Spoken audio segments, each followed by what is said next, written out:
Yaw mga ka-NBA! Dinurog ng Spurs ang Lakers na walang Wembanyama. Kakatapos inggalang ang laban ng Lakers kontra Spurs sa NBA Cup Quarterfinals. At masasabi ko sa inyo, nagulat tayong lahat sa naging resulta. Di nga inaasahan ng larong na baliktad ang laban. Complete nga ang Big 3 ng Lakers, pero kapos pa rin. Nagsimula ang laro at mukhang ganado ang Lakers sa home court nila. Expected na magiging maganda ang laban dahil wala si Victor Wembanyama sa Spurs dahil injury, pero may kumpiyansa pa rin ang San Antonio. Sa first quarter, nagpakita agad ng bangis si Luka Doncic. Ang ganda ng tira niya, may drive, may outside shot, para siyang nagpa-practice lang. Si LeBron James nag-focus sa pagiging facilitator. Nakalamang agad ang Lakers.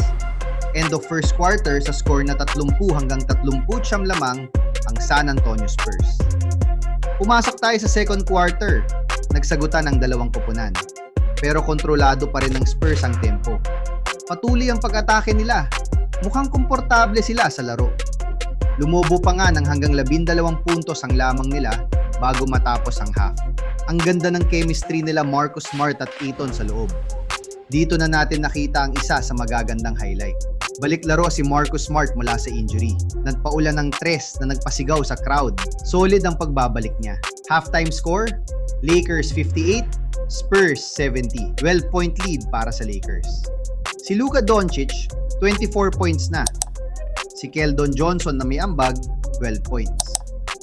Sa third quarter, ibang ihip ng hangin mga idol. Paglabas ng third quarter, parang ibang kuponan ng Spurs. Nagising ang San Antonio. Biglang nag-init itong si Stephon Castle, yung rookie nila. Grabe, sunod-sunod ang tira, pati depensa humigpit. Nag-struggle ang Lakers na makahanap ng sagot sa opensa ng Spurs. Ang daming turnovers. Pasok sa final quarter, bakbakan na talaga. Dikit ang laban sa simula, pero tuluyan nang nag-dominate ang Spurs. Nawala sa focus ang Lakers. Ang Spurs, solid ang execution. Wala silang sinayang na pagkakataon. Pero dito na nag-shine ulit itong si Marcus Smart.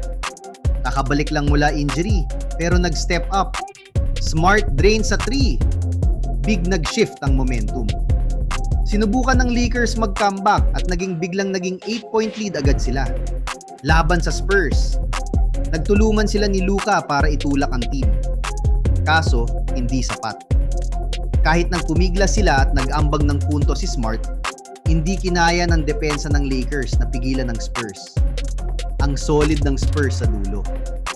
Sa huli, bigong mag-comeback ang Lakers.